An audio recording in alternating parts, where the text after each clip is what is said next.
be me, 32 years old, marketing director at a tech firm in Brooklyn, standing in my grandmother's lake house kitchen watching a 26-year-old make everyone fall in love with her without even trying. My grandmother's 80th birthday party. Family rented this massive place upstate. 3 floors, wraparound deck, pontoon boat at the dock. I arrived Friday night with expensive wine and immediately felt off. My cousin Kyle was there with his new girlfriend, Mia. She was in the kitchen with Grandma, actually helping prep food. Not performative helping, genuinely chopping vegetables, laughing at stories, completely at ease. "You must be Alexis," she said, wiping her hands. "Kyle talks about you all the time. I love your Instagram. Your Portugal trip looked incredible." I smiled and immediately felt like she was trying too hard. Nobody's that nice. Saturday morning, I came downstairs around 9. Half the family was already setting up for the BBQ. Kyle, my cousins Brad and Jared, uncles, all moving tables while their wives organized decorations. Mia was everywhere, helping Grandma, arranging flowers, asking if anyone needed water. Genuinely cheerful. I made coffee and sat on the deck, scrolling through work emails. "Lex, you gonna help or just supervise?" Brad said it like a joke, but there was an edge. "I literally just woke up. Some of us worked until 9 last night." He shrugged and went back to unfolding chairs. My sister Emma sat next to me. "You good?" "Yeah. Why?" "You have that face." "What face?" "The judgy one." "I'm not being judgy. I'm just observing that Kyle's girlfriend is really committed to the whole pick me thing." Emma's face flashed disappointment. "Or maybe she's just nice, Lex." "Right, sure. I'm serious. Not every woman who's pleasant is performing for male attention. You know, you could help too." I stayed on the deck. Kyle and I used to be close. Growing up, he was the cousin I could actually talk to. But that morning, when I tried to joke with him, he was grabbing beer. I said, "Bud Light?" "God, Kyle, you're such a dad now." He barely smiled. "Yeah, I like what I like," he said, and walked away. Not mean, just done. I watched him go back to Mia, kiss the top of her head. She leaned into him like it was the most natural thing in the world. The BBQ was fine. Good food, everyone drinking. But I kept noticing things. Jared used to always save me a seat. Today, he nodded at the empty chair across from him and his girlfriend. Not next to them. Across. Brad barely talked to me. Kyle was polite, but distant. Late afternoon, I was walking back from the bathroom and heard Kyle talking to Uncle Robert on the dock. "I'm just done, you know," Kyle was saying. "Done trying to prove myself. Done with games. Mia doesn't make me jump through hoops. She just actually likes me. It's not complicated. Your generation's finally learning what took me 2 divorces to figure out," Uncle Robert said. "Find someone who makes your life better, not harder." I stood in the bathroom, staring at my reflection. They weren't talking about me. Kyle and I never dated, but something about "done with games" felt aimed at me anyway. I thought about Christmas 8 months ago. I'd just ended things with my ex, was telling Kyle about it, and he'd said, "Maybe you're too hard on guys, Lex." I'd laughed it off, made a joke about how men are fragile. He didn't laugh. That was our last real conversation. Dinner that night was at the big table on the deck. I ended up between Emma and my mom. Mia was across from me, next to Kyle. I watched them all night. The way she touched his arm when she laughed. The way he looked at her like she was the only person there. At one point, Kyle's beer was empty. Mia got up without him asking and brought him a new one. "You didn't have to do that, babe." "I know," she said, smiling. "I wanted to." It wasn't submissive. It wasn't pick-me behavior. It was just loving. And Kyle's face when she handed him that beer, I've never had a guy look at me like that. Driving home Sunday, I kept replaying the weekend. The distance from my cousins, Emma's comment, that overheard conversation, The way Mia existed versus the way I do. Monday morning, sitting in my apartment with coffee, I couldn't shake this feeling. Something had shifted, and I didn't know when it happened. 2 weeks later, Thursday night, I'm at Equinox. 7 p.m. post-work crowd. I'm on the treadmill when I see him. Derek. He looks different. Better. More fit. Bigger arms. Broader shoulders. Better haircut. Nice watch. He's at the cable machine with a woman. She's really pretty. Brunette. Athletic. Natural looking. She's laughing, touching his bicep while he adjusts weight for her. I nearly trip on the treadmill. Derek.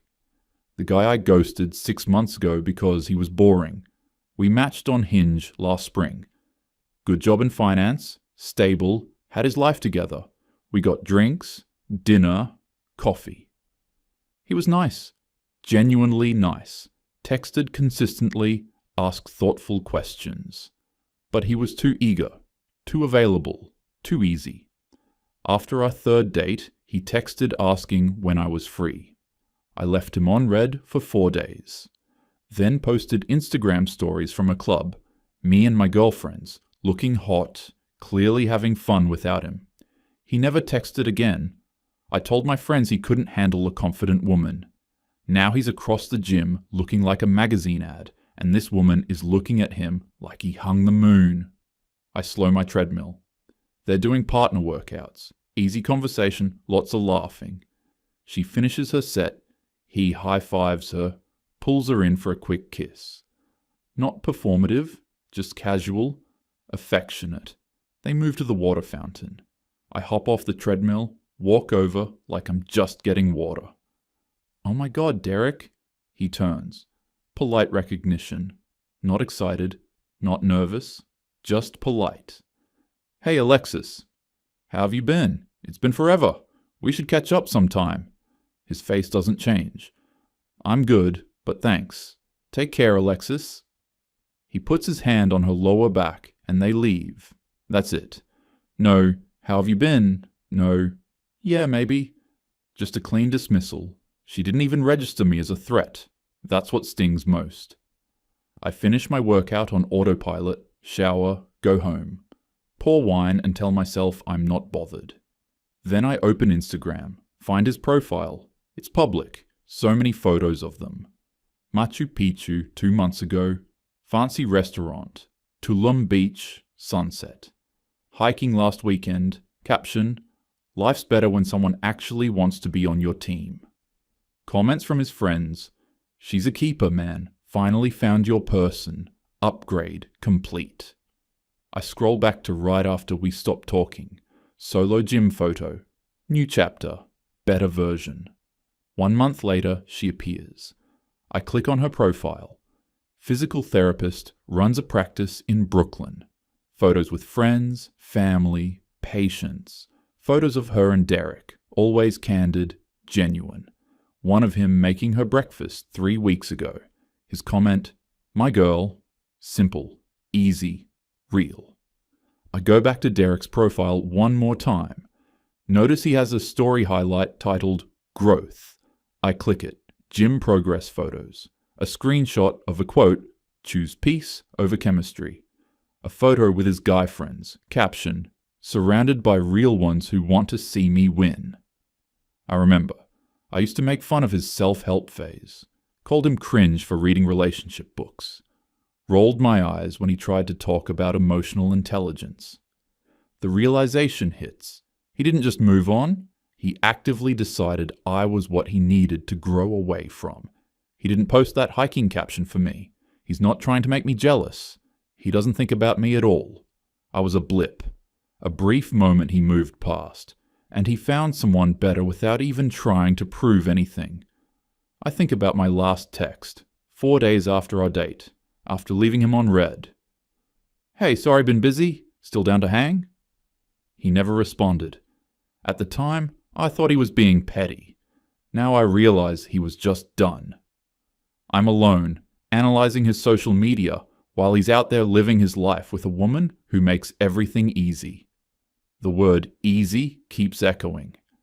My phone buzzes. Jess. Drinks tomorrow? Need to debrief my disaster date? I respond, yes please. But I feel this creeping discomfort. When was the last time I had a good date? When was the last time a guy looked at me the way Derek looked at her? When was the last time I made anything feel easy? Saturday night. My friend Rachel's brownstone in Park Slope. Dinner party, intimate, good wine, too much food, and the unspoken agenda of setting up single friends. Rachel texted Wednesday. Dinner Saturday, 7 p.m. Tom's co-worker Jordan will be there. He's single and you'd like him. I know what this is. I show up at 7:15 with nice Sancerre. 8 people total. Rachel and Tom, Jordan, Rachel's younger cousin Lily, visiting from Boston, and 2 other couples. Jordan is by the kitchen island when I walk in. Tall, well-dressed, objectively handsome, strong jaw, good hair. Alexis, this is Jordan. Jordan, my friend Alexis from college.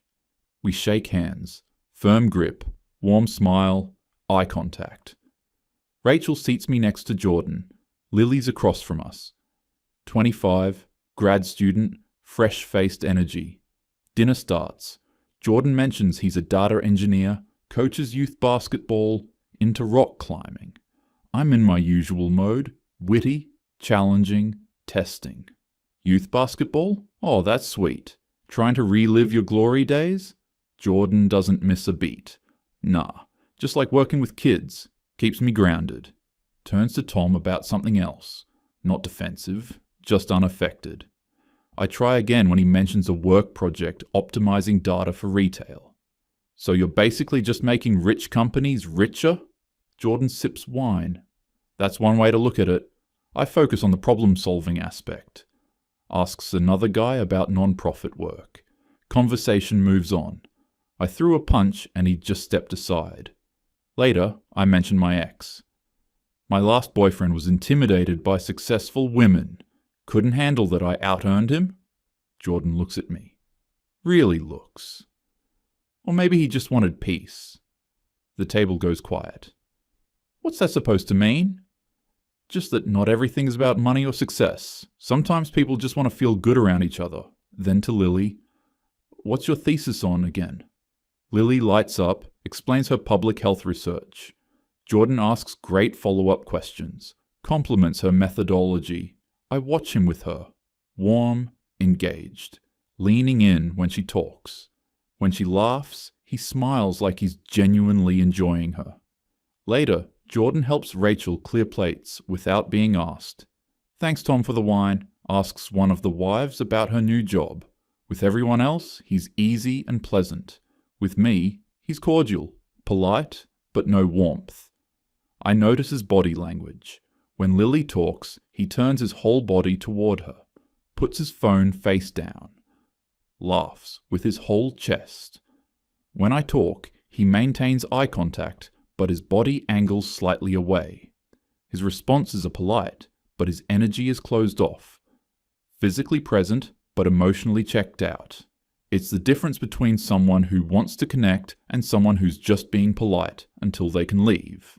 I realize I've been treating this like a job interview, and he's decided I'm not worth a second round. After dinner, I corner him by the bookshelf. So, are you on the apps? The dating scene here is brutal. He looks at me with this tired expression. I'm taking a break, focusing on what I actually want instead of just swiping. And what do you want? Flirty tone, tilted head. Someone who doesn't make everything feel like a job interview. He holds my gaze. Not mean, just honest. Then he excuses himself. I leave around 10:30.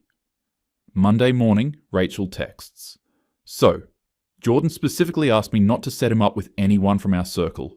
He said he can tell within 30 minutes if someone's going to be exhausting. My stomach drops. Did he say that about me? He didn't have to, Lex. You kind of grilled him all night. Tom said Jordan told him you seemed like you were waiting for him to fail a test. I stare at my phone. He wasn't right for me anyway. Rachel doesn't respond. That afternoon, Lily posts a story. She's still in New York. Photo of her and Jordan at a West Village coffee shop. Casual, no romantic vibe, but the ease is obvious. Caption: New friends in new cities. Jordan's reply: Best conversation I've had all week.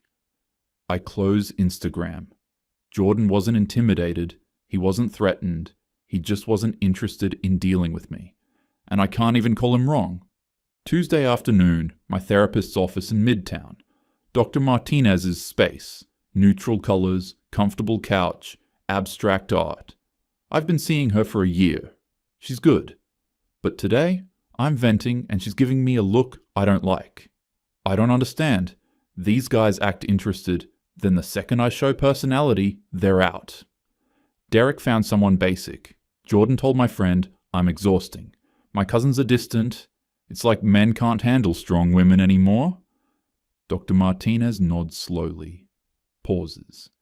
Alexis, I want to offer something. Do you think it's possible you approach dating with combative energy? I feel my spine straighten. Combative? You describe interactions like battles, testing men, challenging them. That's not confidence, that's defense. I have standards. I'm not apologizing for that.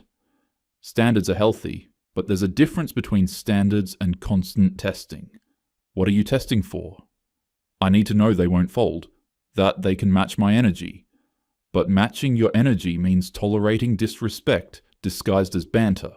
That's not strength. That's exhaustion. My chest feels tight. So I should just be soft and agreeable? That's internalized misogyny. There's a difference between being soft and being kind, between agreeable and pleasant. You can be strong and warm at the same time. I stand up. I think we're done for today. Alexis? No. I came here for support, not to be told I'm the problem. I leave, furious. Text my group chat with Jess and Amber. My therapist just told me I'm the problem. Switching therapists, ASAP. Jess. OMG, she sounds like she's from the 1950s. Amber takes longer. Finally. Or maybe she has a point? I don't respond to Amber. That evening, I call Marcus, my best friend since college, the one who always picks up. Voicemail. I text, need to talk, call me when you can. 2 hours pass. Finally, around 10, hey, can we talk tomorrow? Trying to have a quiet night with Vanessa. Vanessa, his girlfriend of 6 months. It's kind of important, just 15 minutes? My phone rings. Marcus, but his voice sounds tired. Hey, Lex. Sorry to bother you, Actually, I'm glad you called. I've been meaning to talk. Vanessa and I had a long talk this weekend, and she's not comfortable with how much emotional labor I do for you. Emotional labor? Marcus, I'm your friend. Is she that insecure? No. She's secure enough to not tolerate me being another woman's emotional husband. The phrase hits like cold water. What does that mean? It means you call me at midnight about guys who don't text back. You vent for hours but never ask about my life. Vanessa pointed out you've met her 3 times and still don't know what she does. I genuinely can't remember. She's in marketing? She's a pediatric nurse? Silence. I need boundaries, Lex. I can't be your on-call therapist anymore. It's not fair to Vanessa, and honestly, not fair to me either. I can't believe you're letting her control your friendships. She's not controlling anything. I'm choosing my relationship. I'm choosing peace. That word again. Peace. Wow. Okay, good luck with that. I hang up, sit on my couch, staring at my phone, feeling walls close in. I open Hinge, re-download it, create new profile, good photos, witty prompts. Matches come in, but they're different. Lower effort, bad photos, empty bios. Kind that scream, swipe right on everyone. I message Connor.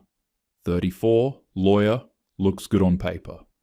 Conversation starts fine. Then he doesn't respond for 6 hours. I send, Lowell, did you get lost on the way to your phone? Connor. Just busy with work. Not everyone's glued to their phone. Me. Someone sensitive. 3 dots. Then disappear. The match disappears. He unmatched me. I stare at my screen, shocked. Other conversations are dying. Polite, but low-effort responses. No real investment. One guy. Hey sexy, wanna meet up? I don't respond. Close the app. Pour wine. Check Instagram. Vanessa posted, she and Marcus at a pottery class, covered in clay, laughing. Caption, my favorite human. Marcus commented, every day with you is easy. Easy. That word follows me. I think about Dr. Martinez, Jordan, Derek and Stephanie, Kyle and Mia, all these men just choosing easy, choosing peace. And I'm here alone, wondering when I became the hard option. 3 weeks later, I'm at my cousin Brad's house in New Jersey. Baby shower for his pregnant wife Nicole. Smaller gathering. Mostly women, some husbands. I'm at the gift table, organizing ribbon, half listening. That's when I hear Aunt Carol from the kitchen. I'm just so relieved Kyle found Mia, his ex-fiancée. Remember Tara? She treated him like a servant. I freeze. Another aunt. Oh, I remember. Always demanding, never satisfied. He'd plan a date, she'd complain about the restaurant, he'd buy flowers, she'd say he was love-bombing. Men today just won't put up with what they used to, Aunt Carol says. And good for them. Why should they tolerate being treated like ATMs and emotional punching bags? My hands stop moving. Tara's behavior, the demanding, the complaining, the dissatisfaction, sounds exactly like me. The complexity I thought was authenticity. The standards I thought were empowerment. The tests I thought were necessary. I look across the room. Kyle's on the couch. Mia walks over with a plate of food, hands it to him. His whole face lights up. He pulls her down, kisses her forehead. You didn't have to do that, babe. I know. I wanted to. It's not submissive. It's not pick me. It's just love. The ease between them. No tension, no games. It's so obvious now. I watch Brad with Nicole. She asks him to grab her purse. He gets up immediately, no sighing. Comes back, kisses her temple. Thanks, babe. Of course. Not transactional, just how they are. My brain tries to protect me, offering explanations, justifications. Maybe I've been unlucky. Maybe the right guy will appreciate my complexity. Maybe men haven't caught up yet. But underneath, there's quiet, creeping panic. What if I've been treating dating like war? What if making men prove themselves wasn't standards? What if that's why Derek didn't try to win me back, because he knew I wasn't worth it? I drive home, hands tight on the wheel, get to my apartment, pour wine, sit in the dark, open my dating apps. Fewer matches than last week. Quality has dropped noticeably. The guys I'm matching with are low effort. Bad photos, empty bios, hey messages. Quality men aren't appearing anymore. I Google, why am I not getting good matches on dating apps anymore? First result, the algorithm knows how your behavior affects who sees you. The article explains, if conversations die quickly, the algorithm assumes you're difficult. If you get unmatched frequently, it drops your priority. I keep scrolling. Another article pops up. Why high-value men are walking away. The 7 signs they've stopped tolerating modern dating. My stomach drops. I click it. The list. 1. They stop engaging with mind games and testing 2. They choose peace over drama 3. They walk away from women who treat them like job applicants. 4. They set boundaries with female friends who use them for emotional labor. 5. They don't chase women who showed disinterest. 6. They recognize red flags early and act on them. 7. They date women who make them feel appreciated, not exhausted. Every single point describes a guy who's pulled away from me. Every single one. I'm not the victim of bad luck. I'm the common denominator. I closed the article. Marcus hasn't texted in 2 weeks. Dr. Martinez sent 1 email I haven't answered. My group chat is mostly just Jess complaining. Amber's busy with her fiancé. Derek is probably happy with Stephanie. Jordan is probably relieved. Kyle is building a life with Mia, and I'm here, alone, refreshing apps that show worse options every day. I think about Dr. Martinez, combative energy, the difference between strength and exhaustion. Marcus's words, she's secure enough to not tolerate me being another woman's emotional husband, Jordan. Someone who doesn't make everything feel like a job interview. That word, easy. For a second, just a second, I almost get it. I almost see clearly that I've been making love feel like war, that I've been treating men like they need to earn me instead of just being with me. That maybe the problem isn't that men are weak now. Maybe they've just stopped tolerating being treated like shit. But then I catch myself. No, I'm not going to change who I am for men. That's what the patriarchy wants. For women to be smaller, easier, more convenient. I'm complex, multifaceted. The right man will understand. But even as I think it, it sounds hollow. My phone buzzes. New Hinge match. His first message, "Hey sexy, DTF?" I close the app. Stare at my reflection in the dark screen. The panic isn't loud. It's not dramatic. It's just this quiet, unavoidable knowing. Somewhere along the way, I got blacklisted from the good guy network. Not because they conspired, just because they all independently decided I wasn't worth the effort. And they moved on. Found women who made love feel like peace instead of war. I sit in my apartment, wine in hand, surrounded by expensive furniture and career achievements and all the things I thought made me a catch. And I'm alone. The knowing sits heavy. I refresh my app one more time. Worse matches than before. I close my phone. The reflection looks tired. The panic settles in. Quiet. Permanent. Real.